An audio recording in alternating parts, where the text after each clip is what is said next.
సుప్రీంకోర్టులో తృణమూల్ కాంగ్రెస్కు ఎదురుదెబ్బ తగిలింది. టీఎంసీ పిటిషన్ను సుప్రీంకోర్టు తిరస్కరించింది. ఎన్నికల కమిషన్ నిర్ణయాన్ని సమర్థించింది.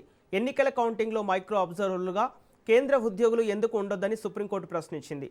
ప్రభుత్వ ఉద్యోగులు విధుల్లో భాగంగానే పనిచేస్తారని, వారికి ఎలాంటి విధేయతలు ఉండవని సుప్రీంకోర్టు స్పష్టం చేసింది. మైక్రో అబ్జర్వర్లను ఎన్నుకునే అవకాశం ఈసీకి ఉందని సుప్రీంకోర్టు పేర్కొంది.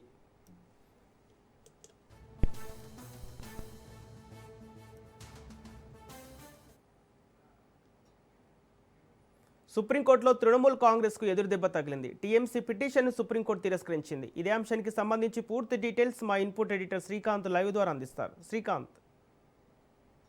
Sampath, good morning. So Trinamool Congress Mamata బెనర్జీకి మరొకసారి గట్టి షాక్ తగిలిందని చెప్పాలి. ఎందుకంటే మైక్రో అబ్జర్వర్గా పోలింగ్ బూతుల్లో కేంద్రానికి సంబంధించినటువంటి కేంద్ర ప్రభుత్వ ఉద్యోగుల్ని పెడుతున్నారన్నటువంటి ఉద్దేశంతో తృణమూల్ కాంగ్రెస్ సుప్రీంకోర్టుకి వెళ్ళడం జరిగింది. సుప్రీంకోర్టులో తృణమూల్ కాంగ్రెస్ తరపున కపిల్ సిబల్ తన వాదనలు బలంగానే వినిపించారు. అటు ఎన్నికల సంఘం అధికారుల తరపున కూడా వాదనలు బలంగానే వినిపించడం జరిగింది. సో ఇట్లా నేపథ్యంలో సుప్రీంకోర్టు ఒక కీలకమైనటువంటి తీర్పు ఇచ్చింది. సో కేంద్ర ప్రభుత్వ ఉద్యోగులైనంత మాత్రాన వాళ్ళను వేరుగా చూడాల్సినటువంటి అవసరం లేదు. వాళ్ళు కూడా ఎన్నికలకు పనిచేస్తారు.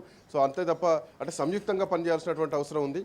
సో వాళ్ళను తక్కువగా చూడాల్సినటువంటి అవసరం లేదు. వాళ్ళు కేంద్రానికి అంటే బీజేపీకి పార్టీ పరంగా పనిచేస్తారని చూడాల్సినటువంటి అవసరం లేదంటూ కూడా వాళ్ళ విధుల్లో భాగంగానే పనిచేస్తారంటూ కూడా సుప్రీంకోర్టు పేర్కొనడం చెప్పడం జరిగింది. వాళ్ళ విధుల్లో ఎలాంటి విధేయతలు ఉండవు, వాళ్ళకు ఖచ్చితంగా వాళ్ళ వృత్తిరీత్యా వాళ్ళు పనిచేస్తారంటూ కూడా సుప్రీంకోర్టు కీలకమైనటువంటి కామెంట్ చేయడం జరిగింది.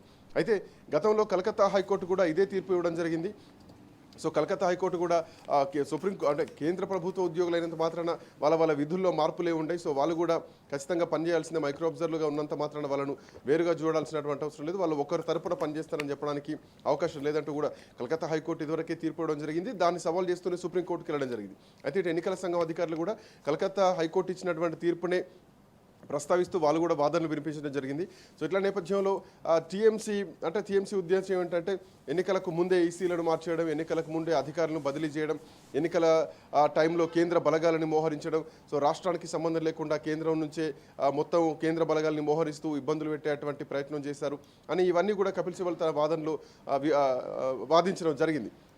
బట్ ఇట్లా నేపథ్యంలో అటు ఈసీ సంబంధించినటువంటి అధికారులు కూడా ఈసీ తరపున వాదనలు కూడా అలాగే ఉన్నాయి. సో మేము ఎక్కడ పక్షపాతం లేకుండానే ఎన్నికలు నిర్వహించామంటూ కూడా ఈసీ వాదించడం జరిగింది. దాన్ని సుప్రీంకోర్టు కూడా ఈసీ తరపునే అంగీకరిస్తూ తీర్పు ఇవ్వడం జరిగింది. సో ఎవరికి ఎట్లాంటి పక్షపాతం అయితే ఉండదు, ఒకరి తరపున వకాల్తా పుచ్చుకొని ఎన్నికలు నిర్వహించేటువంటి పరిస్థితులు మాత్రం ఉంటూ కూడా సుప్రీంకోర్టు తన వాదనలు వినిపించడం జరిగింది.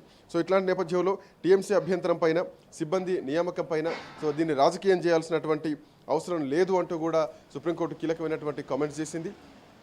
సో ఇక ఈ అంశంతో టీఎంసీకి కొంత ఎదురుదెబ్బని చెప్పాలి. ఎందుకంటే టీఎంసీకి మొదటి నుంచి కొంత అనుమానమే ఉంది. ఎందుకంటే ఇక్కడ మైక్రో అబ్జర్వర్ కేంద్ర ప్రభుత్వ ఉద్యోగులను పెట్టి సో రాష్ట్రానికి సంబంధం లేకుండా, రాష్ట్ర అధికారులకు సంబంధం లేకుండా ఎన్నికలను వన్ సైడెడ్గా చేస్తున్నారన్నది తృణమూల్ కాంగ్రెస్ మొట్టమొదటి అనుమానంతో పాటు కేంద్ర బలగాల్ని మొత్తం కూడా దింపి అటు ఒకవైపే ఎన్నికలు జరిగేలా చూసుకుంటున్నారు అన్నది మాత్రం అటు మమతా బెనర్జీకి ఉన్నటువంటి అవకాశం. మోరోవర్ రాష్ట్ర యంత్రాంగం పైన నమ్మకం ఉంది. రాష్ట్ర యంత్రాంగాన్ని సంబంధం లేకుండా ఎందుకు కేంద్ర యంత్రాంగం, కేంద్ర బలగాలతోటి, కేంద్ర ప్రభుత్వ ఉద్యోగులతోటి ఎన్నికలు జరపాల్సినటువంటి అవసరం ఏముంది అన్నటువంటి అంశాలపైన కూడా మమతా బెనర్జీ తన అనుమానం వ్యక్తం చేస్తూ సుప్రీంకోర్టుకి వెళ్ళడం జరిగింది. దీంట్లో రాజకీయ కొంత స్ట్రాటజీ కూడా ఉంది అన్నది మమతా బెనర్జీ వాదిస్తున్నటువంటి మాట. బట్ ఇట్లా నేపథ్యంలో సుప్రీంకోర్టు మాత్రం మైక్రో అబ్జర్వర్ల విషయంలో కీలకమైనటువంటి కామెంట్ చేస్తూ తీర్పునివ్వడం జరిగింది. సో ఇది మైక్రో అబ్జర్వర్లు అయినంత మాత్రాన వాళ్ళను వేరుగా చూడాల్సినటువంటి అవసరం లేదు, వాళ్ళ విధేయతగానే పనిచేస్తారు.